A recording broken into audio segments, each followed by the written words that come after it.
여러분, 우리 미국 땅에 살면서 한국인으로서 참 긍정과 자부심을 가졌던 때가 있었습니다. 특히 우리 부시 대통령 시절에 백악관 장애인 정책 차관보로 섬겼던 우리 강영우 박사님을 잘 아실 거예요. 고 강영우 박사님께서는 중3 때 축구하다가 공에 맞아서 실명되었죠. 이 실명되기 1년 전에 아버지께서 돌아가시고, 실명되고 1년 후에 어머니가 돌아가시고, 그리고 3살 위인 누나가 죽었습니다. 그리고 15살 된 이 소년, 13살 된 남동생과 9살 된 여동생 두고 부모님, 누이 다 떠났습니다. 그의 생은 이제 절망의 생으로 바뀌게 되죠. 맹인 학교에서 점자를 배우고 사람들에게 놀림받으면서 중간 생략하겠습니다. 그 삶은 말할 수 없습니다. 그런 중에 하나님께서 천사의 손길을 통해서 아내를 만나게 되고, 아내를 통해서 다시 공부를 하고, 그런 중에 미국에 와서 정말 그 사람으로서 표현할 수 없는 그런 기적과 같은 인생 하나하나를 겪게 되었습니다. 그러던 중에 이제 발탁되어서 차관보로 섬기게 되는데, 우리 한국인으로서 해외에서 가장 높은 고위 공직에 근무를 하셨습니다. 많은 사람들에게 도전을 주었죠. 좀 더 사셨으면 좋았을만 68세에 췌장암을 받고 이제 돌아가시게 됩니다. 돌아가실 때도 참 아름답게 마지막을 준비하셨어요. 사람들에게, 고마운 사람들에게 일일이 다 편지를 쓰고 고맙다는 인사를 하고 자녀들을 불러놓고 하나님의 은혜에 감사했다 하는 고백을 하고 돌아가십니다. 참 처음보다 마지막이 아름다운 생이었다고 고백할 수 있습니다. 그는 인터뷰를 하면서 마지막 인터뷰에서 이런 고백을 하셨어요. 나는 고난 중에 주님을 보았고 절망 중에 주님의 음성을 들었습니다. 나의 실명은 장애가 아니라 하나님의 도구였습니다. 그의 여러 저서 중에서 특히 2권이 도전이라는 주제로 책을 썼습니다. 도전과 그 영광이라는 책을 썼어요. 앞으로 저는 도전 시리즈 7주간 설교를 하면서 이분의 책 가끔 인용하게 될 것입니다. 제가 청소년 사역할 때 이분을 한번 캐나다 밴쿠버에서 밴쿠버 그 한인들과 함께 모신 적이 있었는데 참 큰 도전이 되었습니다. 여러분, 우리 한번 살아가는 인생이지만 사람들에게 도전을 주는 이 삶이 아름다운 삶이 아닐까 싶습니다. 여러분, 도전이라는 말은 듣기만 해도 힘이 불끈 나는 단어입니다. 여러분도 인생의 신앙의 도전을 하면서 오늘 소개한 강영우 박사처럼 저와 여러분들도 도전적인 삶이 되기를 주의 이름으로 축복합니다. 아멘. 예. 도전이라는 말을 영어로는 챌린지라고 하죠. 이 챌린지라는 말을 한국말로 어떻게 번역할까 하면서 여러 가지를 찾아보았는데, 애써 결심하여 변화하며 이루어가는 과정, 여러 가지 의미가 있습니다. 저는 여러분에게 도전이라고 하면 어택 싸우는 것 같아서 챌린지라는 단어를 쓰겠습니다. 챌린지는 앉아있던 사람이 일어나는 것도 챌린지고, 누워있던 사람이 눈을 뜨는 것도 챌린지예요. 무언가 자기에게 새로운 용기와 희망과 도전을 썼네요. 희망과 힘을 주는 것이 챌린지예요. 오늘 우리가 함께 읽은 이 본문은 성경에서 획기적인 인생의 챌린지를 만난 한 사람 이야기로 시작합니다. 그 사람은 야곱입니다. 야곱은 성경에 365번 나온다고 해요. 신약에 25번 나오고, 그리고 구약 성경에 340번 나온답니다. 저는 확인하지 않았어요. 365번 나오는 것은 우리에게 매일매일 챌린지의 인생 살아야 되지 않을까 적용해 봅니다. 여러분, 야곱의 생애가 어떠했습니까? 이름 자체로 그는 축 축복을 위해서 형을 속이고 축복권을 빼앗았습니다. 당시의 문화로는 참 귀중한, 그것이 바로 가문의 축복이었거든요. 그런데 그 일로 인해서 도망을 하기 시작합니다. 외삼촌 집으로 이 40대 총각 노총각이 도망을 하여서 외삼촌 집에서 20년을 보내고 60세에 돌아옵니다. 돌아올 때에 그는 극적으로 형과 화해를 하죠. 이것도 인간으로서 할 수 없는 그런 화해의 현장입니다. 창세기 33장에 나오는 내용이에요.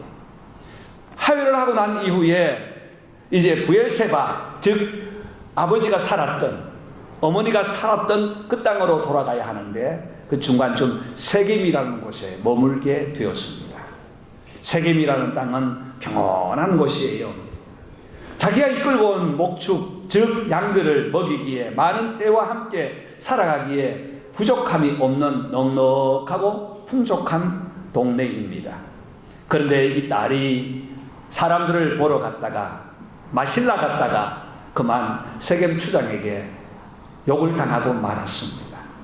그 일로 인해서 그 아들들이 분을 품게 되죠. 이 분 품은 것을 세겜 추장의 가문이 알고 결혼을 하겠다 했더니 이제 묘책을 만들어냅니다. 우리는 할례받지 않는 민족과 혼인을 할 수 없다. 할례를 받고 나면 우리가 혼인을 시켜주겠다고 묘책을 합니다.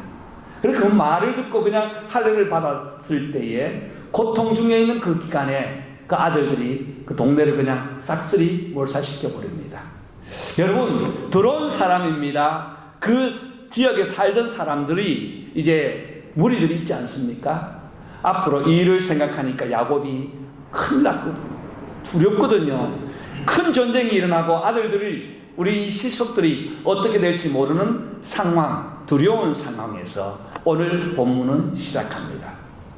두려운 상황, 할 수 있는 것 제한되어 있는 상황에서 하나님께 기도할 때에 하나님께서는 찾아오시고 길을 열어주셨다는 사실입니다.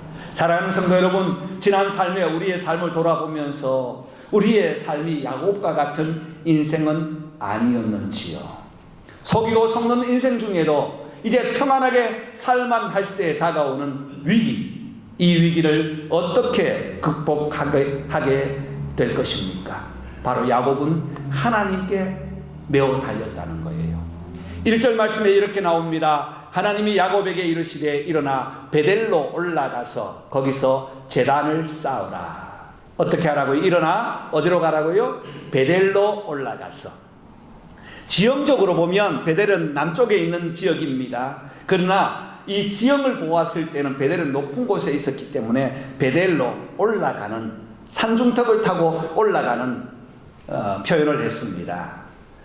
베델로 올라가라는 것은 가는 길을 청산하라는 사실이죠. 리턴하라는 것입니다. 누구나 아픈 과거, 상처, 절망, 문제들을 다 가지고 있습니다. 그런데 그 문제들을 어떻게 풀어가는가에 절망일 수도 있고 다시 챌린지 될 수도 있다는 사실입니다. 야곱의 문제는 무엇입니까? 형을 피해서 도망할 때에 하룻길을 달려가서 밤을 맞은 지역이 바로 베델입니다. 베델에서 창세기 28장 보면 밤새도록 잠을 못 자 뒤척일 때에 하늘에서 사닥다리가 내려오고 천사들이 내려와 오르락내리락 하면서 야곱과 약속한 내용이 창세기 28장에 나옵니다. 나는 너와 함께 하리라. 나는 너의 하나님이 되리라. 나는 너에게 다시 돌아올 때까지 지켜주리라. 너의 후손이 땅에 티끌같이 되고 너의 모든 족속이 내 자손으로 말미암아 복을 받으리라. 내가 너와 함께 있어 어디로 가든지 너를 지키며 너를 이끌어 이 땅으로 돌아오게 하리라 하는 말씀을 밤새도록 야곱과 함께 주고받은 하나님, 천사, 성령님의 대화였습니다. 그런데 지금 그는 올라갈 때는 베델을 통해서 올라갔지만 내려올 때는 그 길을 택하지 않고 요단 건너 야복강이 있는 그 길을 택해 왔습니다. 그런데 거기에 살만하니까 그냥 살았다는 것이에요. 세상이 좋아서 하나님의 은혜를 잊어버리고 살았다는 말이죠. 여러분, 우리의 인생도 이런 인생들 있습니다. 우리가 이 땅을 살아가면서도 하나님의 은혜를 사모하고 힘들고 어려울 때는 하나님을 붙잡고 있다가 살만하면 하나님의 은혜를 놓쳐버릴 때가 있어요. 이때 위기가 옵니다. 그러면 어떻게 해야 되는가? 하나님께로 다시 돌아가서, 어디로 돌아가서? 베델로 돌아가는 거예요. 베델을 생각해 보라는 거예요. 하나님이 은혜를 주셨던 그 밤에, 두려워서 도망하던 그 밤에, 갈 곳 없어 돌베개로 삼아 밤을 새우던 그 들판 베델을 생각해서 하나님께 다시 돌아오라고 요청합니다. 돌아와서 무엇하라고 합니까? 제단을 쌓으라. 예배를 통해서 하나님과 회복하라는 것입니다. 어디에서, 세상에서 행복을 찾지 말고 하나님에게서 의미를 찾고 은혜를 찾고 하나님과 함께 예배할 때 모든 문제는, 하나님을 떠났을 때 일어났던 문제들은 하나님께서 예배를 통해서 제단을 쌓음으로 회복시켜 주신다고 하십니다. 여러분, 이 베델은 의미가 있습니다. 베델이라는 말은 집이라는 뜻이고 하나님이라는 말이에요. 하나님의 집에서 하나님의 은혜를 찾아갈 때에 거기에는 참된 행복이 있습니다. 사랑하는 성도 여러분, 우리도 삶이 공고하고 힘들고 어렵고 문제가 있을 때에 어디를 찾아야 합니까? 하나님의 집을 찾으시기를 바랍니다. 하나님의 집은 하나님을 만나는 장소요, 기도하는 장소요, 하나님께 간구하면 응답해 주시고 위로하시는 약속의 장소입니다. 물론 가정에서 기도하고 예배할 수도 있어요. 그러나 하나님께서는 교회라는 공동체를 친히 세우시고 이곳을 통하여 은혜를 주십니다. 하나님께 하나로 교회가 리턴해오는 모든 상처의 심령들에게 위로가 되고 은혜가 되고 축복이 되는 귀한 은혜가 저와 여러분을 통해서 일어나기를 간절히 소원합니다.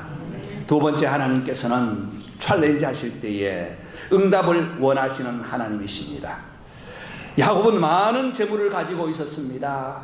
그런데 재물을 가지고 있다 보니까 하나님 앞에 청결한 마음을 놓쳐버렸어요. 사람도 마찬가지예요. 참 가난할 때 믿던 그 하나님과 좀 이제는 넉넉하다, 이 넉넉이라는 기준은 없습니다. 돈 좀 있다, 사람들에게 좀 어깨를 좀 올려야 되겠다, 이때부터는 깨끗한 마음이 없어지는 거예요.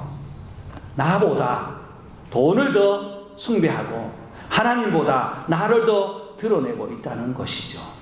2절 말씀, 하나님 말씀하십니다. 너는 이방 신상을 버리고 청결케 하라. 옷을 갈아입으라 하고 합니다.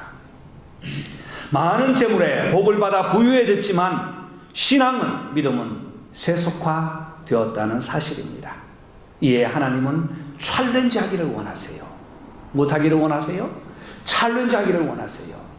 그래서 하나님 앞에 챌린지를 요구했을 때에 반응하는 반응에 따라서 실패냐 성공이냐, 하나님 앞에 절망이냐 소망인가 하는 것이 결정된다는 사실입니다. 반응이라는 거예요. 먼저는 이방신들을 버리고라고 했습니다.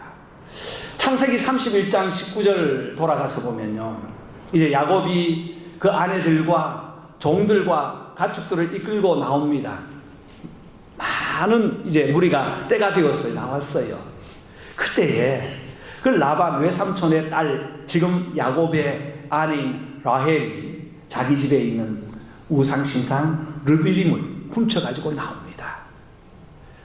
이 라반이 야곱의 때가 다 나가고 난 이후에 자기 집에 있던 수호신, 그 신상이 없어진 줄 알았어요.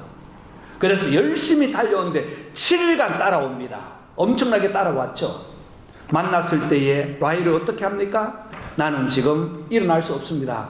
여성의 한 달에 한 번씩 오는 그 일 때문에 일어날 수 없습니다 라고 결국은 자기 치마 밑에 감추어서 그것을 끝까지 붙들고 있죠.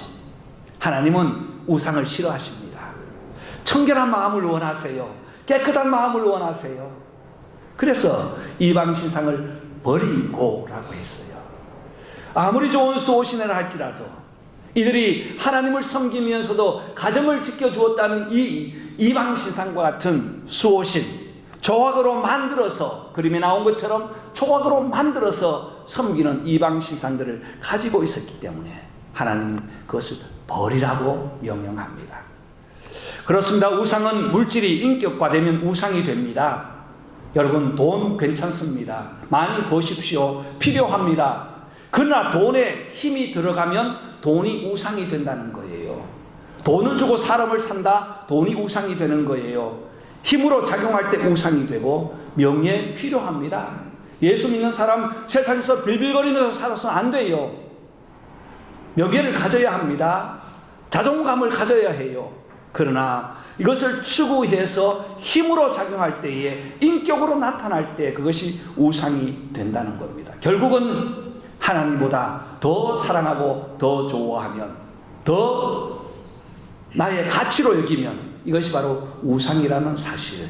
그래서 이방신상을 버리고, 또 뭐라고 합니까? 자신을 정결하게 옷을 바꾸라고 합니다. 청결하게 하라는 것이죠. 그렇습니다. 옷은 단순히 몸을 가리는 용도 아니라 인격을 드러내는 것입니다.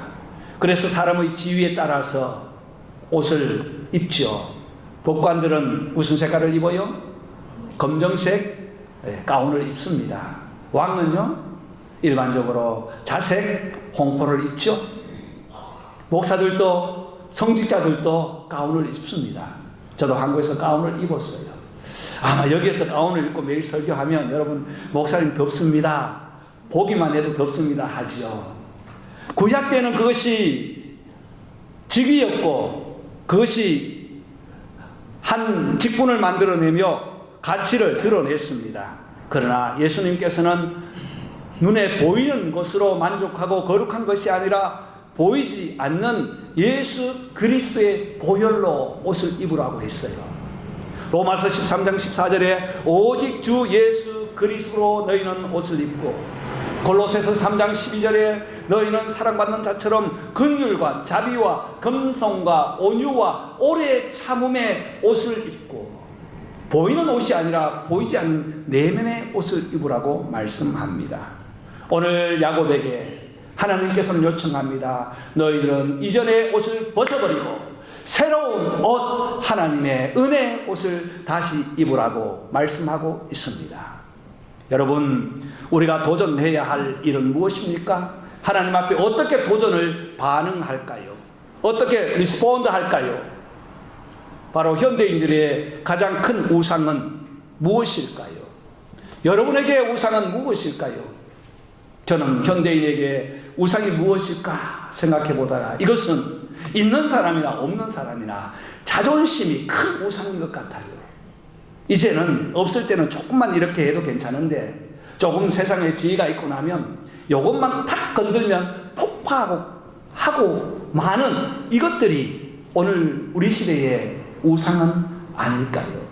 하나님 우리에게 요청하십니다. 버리라고 하십니다. 태우라고 하십니다. 옷을 벗어버리고 예수 안에서 거룩과 온유와 겸손과 오래 참음과 긍휼과 자비의 옷을 입으라고 우리에게 요청하십니다. 여러분, 이 요청이 만약 오늘 우리에게, 말씀을 전하는 저에게, 말씀 듣는 여러분에게 하나님께서 응답하라고 하신다면, 저와 여러분은 하나님 그렇습니다, 나는 벗어버리고 우상을 내려놓고 다시 거룩함으로 예수 그리스도의 보혈의 옷을 입고 하나님의 귀한 은혜에 순종하겠습니다라고 응답하는 저와 여러분 되시기를 주의 이름으로 축복합니다. 하나 더 본다면 3절 말씀 우리가 함께 읽도록 합시다. 3절 다 같이 읽겠습니까? 우리가 일어나 베델로 올라가자. 내 환난 날에 내게 응답하시며 내가 가는 길에서 나와 함께 하신 하나님께 내가 거기서 제단을 쌓으려 하노라 하매. 아멘. 이제는 리액트를 하고 있어요. 결단을 합니다. 반응을 보였다면 이제는 다시 내가 결단하고 나가서 실행을 하는 야곱의 모습을 봅니다. 그렇습니다. 우리가 신앙생활을 하면서도, 살아가면서도 결단은 많이 하는데 실행을 하지 않을 때가 참 많아요. 고백은 많이 하는데 그것이 다시 원점으로 돌아갈 때가 많다는 거예요. 그러나 하나님께서는 이 다시 챌린지를 원하는 성도들에게, 야곱에게 결단합니다. 실행합니다. 펑션을 눌러서 이제는 다시 돌아가지 않고 뭐라고 합니까? 베델로 올라가자. 여러분 올라갑시다. 내 환난 날에 내게 응답하셨던 하나님, 그때를 다시 기억하면서 그 밤에 나를 만나주셨던 하나님께, 환난 날에 나를 건져주셨던 하나님 앞에, 내가 가는 그 길에서 나와 함께 하시는 하나님께 제단을 쌓겠다고 합니다.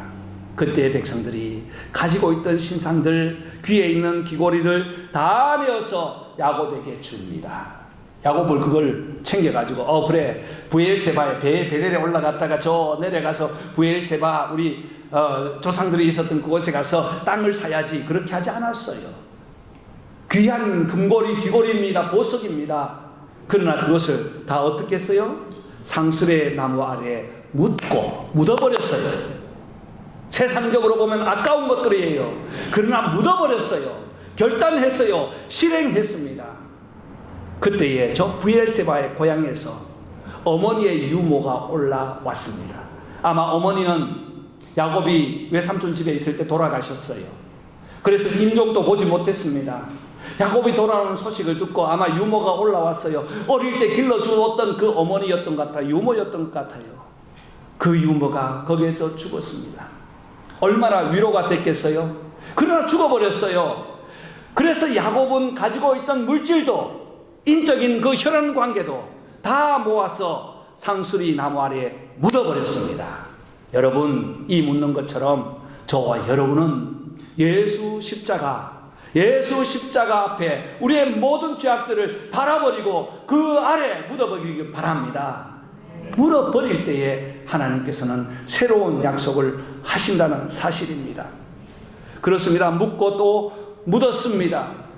의지했던 사람도 묻었어요. 이제는 혈연도 다 끊었습니다. 없습니다. 육신마저 나무 아래 다 묻어버리고 난 이후에 약속을 받습니다. 5절 말씀에 환난 날에 함께 하셨던 하나님께서 사면 고을들로부터 크게 두려워하게 하여 야곱의 아들들을 쫓는 자가 없었더라. 여러분, 결단하고 실행할 때 하나님께서는 리액트를 우리가 행할 때에, 다시 돌아가서 하나님의 성도의 삶을 살아갈 때 하나님께서는 더 큰 은혜를 주십니다.